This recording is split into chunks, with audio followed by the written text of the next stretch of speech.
आज class 7th की maths में आप देखिए आपका फर्स्ट चैप्टर आता है परिमेय संख्याएं। परिमेय संख्याएं क्या होती है? तो परिमेय संख्या पढ़ने के पहले आप जो पहले पढ़ चुके हैं उसे पहले थोड़ा सा रिवाइज कर लेते हैं। तो प्राकृतिक संख्याएं आपने पढ़ी होगी, तो प्राकृतिक संख्याएं क्या होती है एक बार और मैं वापस आपको रिवाइज करती हूँ। इसके बाद हम परिमेय संख्या पढ़ेंगे। तो प्राकृतिक संख्या हम किसी भी चीज़ को काउंट करते हैं। तो वस्तुओं को काउंट करना या वस्तुओं की गणना करना। वस्तुओं की गणना करने के लिए हम जिन संख्याओं को यूज़ करते हैं वह सब संख्याएं क्या कहलाती है? प्राकृतिक संख्याएं कहलाती है। जैसे 1 2 3 4 5 6 7 8 9 10, ठीक है ना। तो ये सारे नंबर्स हमारे क्या होते हैं? प्राकृतिक संख्याएं होती हैं, जिससे हम हमारी वस्तुओं को आसानी से काउंट कर सकते हैं। अब पूर्ण संख्या क्या होती है?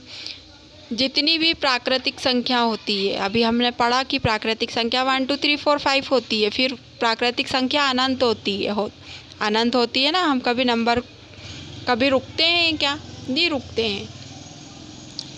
पहले 100 पे आते हैं, 1000, लाख, करोड़, फिर वो संख्याएं बढ़ती जाती है। मतलब हमारे नंबर्स क्या हैं? अनगिनत हैं, उनकी काउंटिंग चलती ही रहती है। इसके बाद पूर्ण संख्या प्राकृतिक संख्या हम जो पढ़ रहे हैं, तो प्राकृतिक संख्या में सिर्फ क्या जोड़ना है? 0। प्राकृतिक संख्या में शून्य मिल जाने पर प्राकृतिक संख्या जितनी भी संख्या रहती है उसके आगे 0 जोड़ देने पर जो संख्याएं फिर बनती हैं वो सब क्या हो जाती हैं? पूर्ण संख्या कहलाती है। अभी अपूर्ण थी, क्यों थी? क्योंकि उसमें 0 नहीं था। अब हमने प्राकृतिक संख्या हमारे नंबर्स में आगे क्या लिख दिया है? 0। तो हमारी संख्या क्या बन चुकी है? पूर्ण संख्या। तो सिर्फ दोनों चीज़ में एक यही है कि प्राकृतिक संख्या हम वस्तुओं को गिनने में जिन संख्याओं का यूज़ करते हैं, उपयोग करते हैं, उन्हें क्या कहते हैं? प्राकृतिक संख्या कहते हैं। और उन्हीं प्राकृतिक संख्याओं में आगे 0 जोड़ देने पर वह नंबर से सारे क्या बन जाते हैं? पूर्ण संख्या बन जाते हैं। फिर पूर्णांक क्या होते हैं? पूर्णांक सभी पूर्ण संख्याएं ऋणात्मक चिन्हों के साथ लिखी जाती हैं, वो पूर्णांक कहलाती हैं। जितनी भी हमारे नंबर्स रहते हैं 1 2 3 4 5 6, कभी ऐसा भी होता है कि हर नंबर प्लस में नहीं चलते, कभी कभी कुछ माइनस में भी चलते हैं। हम कुछ काउंट कर रहे हैं, उसमें कुछ कमी आ जाती है। अगर 2 कम है तो वह कम हम काहे से करेंगे? माइनस से। तो हमें नंबर किस चीज़ से दिखाना पड़ते हैं? माइनस से। जैसे -1 -2 -3 -4। तो नंबर के आगे माइनस लिख देने पर वह नंबर क्या हो जाता है? ऋणात्मक हो जाता है। तो सभी पूर्ण संख्याएं, जितनी भी पूर्ण हमारी संख्याएं रहती हैं 0 से लेकर तो अनंत संख्या, इन सभी के आगे माइनस लग जाने पर वह संख्या ऋणात्मक चिन्हों के साथ लिखी जाती है। तो जो नंबर माइनस के साथ लिखे जाते हैं, आपने ये भी देखा होगा पहले मैथ्स में कि कभी कभी आंसर हमारा आता है, लेकिन हमारा आंसर किस चीज़ में आता है? माइनस में आता है। हम बोलते हैं आंसर आया 10, लेकिन हमारा माइनस में आंसर आया है। तो -10, तो ये क्या है? हमारा पूर्णांक है। तो बस ऐसे ही नंबर को क्या कहा जाता है? पूर्णांक। भिन्न क्या होता है? भिन्न एक पूरा जो हम बोल सकते हैं कि एक केक है, उसमें हमने कितने पीस किए? 6 पीस किए। तो उन 6 पीस में किसी भी एक चीज़ से ली गई संख्या क्या होती है? भिन्न कहलाती, भिन्न होती है वो। के भिन्न को हम कैसे लिखते हैं? सबसे पहले भिन्न को हम लिखते हैं बटे में, 4/5। अब 4/5 ये हुआ, तो ऊपर वाली संख्या को हम क्या बोलते हैं? अंश। क्या बोलेंगे? अंश। और नीचे वाली संख्या को बोलते हैं हर। तो नीचे वाली संख्या क्या होती है? नीचे वाली संख्या पूरी 1 होती है। जैसे मैंने आपको 5 टॉफ़ी दी है। कितनी टॉफ़ी दी है मैंने आपको? 5 टॉफ़ी दी है। तो 5 तो हमने यहाँ पे लिख दिया, लेकिन उस 5 टॉफ़ी में से आपने 4 टॉफ़ी मुझे वापस रिटर्न कर दी, मुझे रिटर्न की आपने, तो वो 4 कहाँ आ जाएगा, ऊपर आ जाएगा। तो ऐसे नंबर्स हम जब लिखते हैं तो ये नंबर्स भिन्न कहलाती हैं। और ये नंबर हम क्यों लिखते हैं कि ये हमारी पूरी एक चीज़ रहती है, और जो लिया गया हमारा भाग रहता है, हम उस चीज़ में से जितना भाग हम ले लेते हैं वो चीज़ कहाँ लिखते हैं, हम ऊपर लिखते हैं। तो आपको भिन्न समझ में आ गया होगा। यहाँ पे अभी हमने देख ली प्राकृतिक संख्या, पूर्ण संख्या, पूर्णांक और भिन्न हम देख चुके हैं। अब ये सब देखने के बाद हम देखते हैं परिमेय संख्या। परिमेय संख्या किसे कहते हैं? परिमेय संख्या P/Q के रूप में व्यक्त की जाने वाली संख्या को परिमेय संख्या कहते हैं। P और Q पूर्णांक है। अभी हमने यही संख्या, आप बोलोगे कि हमने पहले भी इसे तो भिन्न बोलते हैं, लेकिन यह परिमेय संख्या क्यों बोलेंगे? क्योंकि दोनों नंबर्स क्या हैं, माइनस में हैं। तो जिस P और Q क्या है, पूर्णांक है। पूर्णांक का भी मैंने आपको बताया कि किसे कहते हैं, ठीक है। तो P और Q के रूप में व्यक्त की जाने वाली संख्या को परिमेय संख्या कहते हैं, जिसमें P और Q क्या है, पूर्णांक है, और Q क्या रहता है, बराबर नहीं है 0 के। भिन्न P/Q के रूप में होती है, जहाँ P और Q क्या होते हैं, धनात्मक पूर्णांक होते हैं, और P वही बराबर नहीं है 0 के। अतः प्रत्येक भिन्न परिमेय संख्या होती, प्रत्येक जो भिन्न रहती है, प्रत्येक बट्टे वाली संख्या रहती है, जो बट्टे में लिखी रहती है, उन संख्याओं को हम बोलते हैं भिन्न। तो भिन्न वाली हमारी जितनी भी संख्या रहती है सारी क्या है, परिमेय संख्या हैं। इनको हम बोलते हैं परिमेय संख्या।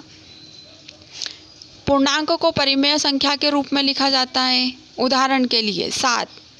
अब आप अपना नंबर क्या है, 7, लेकिन हमें इसे पूर्णांक परिमेय रूप में लिखना है। तो परिमेय रूप में लिखने के लिए हम 7/1,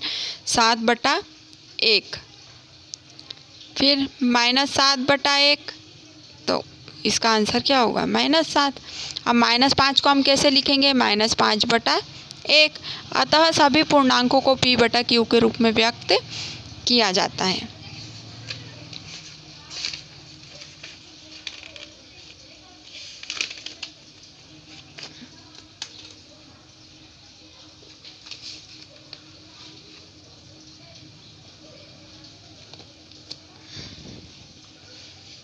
अब आप ये देख सकते हैं आपका अभ्यास 1.1। 1.1 में पहला आपका प्रश्न आता है, निम्नलिखित पूर्णांकों को परिमेय संख्याओं के रूप में लिखिए। अब निम्नलिखित ये पूर्णांक दिए हैं। पूर्णांक हमारे फर्स्ट है 1, सेकेंड 2, फिर -1, -2। तो इनको हमें किस चीज़ में लिखना है, परिमेय संख्या के रूप में लिखना है। परिमेय संख्या के रूप में लिखने के लिए हम 1 को कैसे लिखेंगे, 1/1, फिर 2 तो 2/1, -1 तो -1/1, -2 तो -2/1। अब क्वेश्चन नंबर 2 आता है, निम्नलिखित परिमेय संख्याओं को पूर्णांकों के रूप में लिखिए। अब हमें परिमेय संख्या दी हुई है, अभी हमें संख्या दी थी, अभी हमें सिर्फ पूर्णांक दिए थे, तो हमने किस चीज़ में कन्वर्ट किया था, उन्हें परिमेय संख्या में। अब हमें क्या दिए, उन्हें परिमेय संख्या दी है, तो हमें किस चीज़ में उन्हें कन्वर्ट करना है, पूर्णांकों के रूप में कन्वर्ट करना है। तो हम कैसे करेंगे, -5/1, तो हम इसे डिवाइड करेंगे। कैसे डिवाइड करेंगे, 1 का टेबल हम कितनी बार बोलेंगे, जितने में हमारा नंबर्स कट जाना चाहिए, माइनस तो नहीं 5 आना चाहिए। तो 1 तो वही 5 टाइम में आता है, तो इसका आंसर क्या होगा, 15, तो -5। अब सेकेंड है आपका -12/4। अब हम 4 का टेबल इस तरह से करेंगे कि 12 आना चाहिए। तो 4 1 ज़ा 4, 4 3 ज़ा 12। अब 3 तो हमने लिख दिया, लेकिन हमारा 12 काय में था, माइनस में, तो 3 हमारा आंसर काय में आएगा, माइनस में। अब थर्ड आपका आता है 21/-3। अब 3 का टेबल हमें ऐसे करना है कि 21 आ जाए, तो 3 7 सा 21। हमने 3 का टेबल ऐसे बोला 21 आ गया, तो 3 7 सा 21। अब हमारा 3 काय में था, माइनस में था, तो हम हमारे आंसर में क्या लगाएंगे, क्योंकि हमारी परिमेय संख्या क्या है, ऋणात्मक है, क्योंकि हमारा अंश तो प्लस में है लेकिन हर माइनस में था, तो हमारा आंसर माइनस में आएगा। 35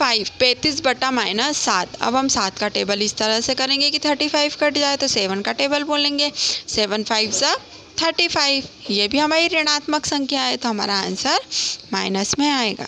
क्वेश्चन नंबर 3, निम्नलिखित परिमेय संख्याओं में से कौन सी धनात्मक है और कौन सी ऋणात्मक है। अब ये चीज़ समझने के लिए हमारा भिन्न कैसा लिखा रहता है, ऊपर और नीचे। बटे वाली संख्या जितनी भी रहती है वो सारी भिन्न कहलाती है।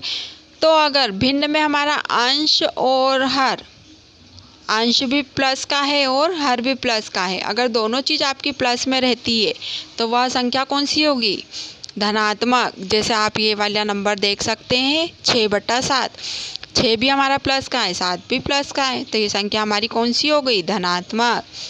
अब ये वाला नंबर देखेंगे -9 और -13, दोनों में माइनस लगे हैं, तो हम माइनस से माइनस हमारा क्या हो जाता है, कैंसिल हो जाता है, कट जाता है, तो माइनस माइनस प्लस होता है, तो ये वाली संख्या भी हमारी कौन सी है, धनात्मक ही है। इसे माइनस देखकर इसको ऋणात्मक नहीं करेंगे, माइनस से माइनस कैंसिल हो जाता है। दोनों संख्या माइनस में है तो भी वह हमारा भिन्न क्या है, धनात्मक है। अगर दोनों संख्या प्लस में है तो वो तो धनात्मक है ही, लेकिन दोनों माइनस वाले भी धनात्मक होते हैं। ये नंबर देखेंगे कि हमारा अंश क्या है, -4 और हर क्या है, 11। अब -4 है तो हमारा भिन्न क्या है, एक नंबर तो हमारा क्या है, हर प्लस में और एक माइनस में, तो हमारा आंसर काय में आएगा, माइनस में ही आएगा। तो ये नंबर्स क्या हो जाएगा, हमारा ऋणात्मक। तो आपको इतनी चीज़ बहुत क्लियर हो गई होगी। क्या क्या हुई है, परिमेय संख्या भिन्न किसे बोलते हैं, तो जो हमारा पूर्णांक है, पूर्णांक को हमें परिमेय में कैसे कन्वर्ट करना है, और परिमेय संख्या को पूर्णांक में कैसे कन्वर्ट करना है, और धनात्मक परिमेय संख्या और ऋणात्मक परिमेय संख्या को किस तरह से पहचाना जाता है।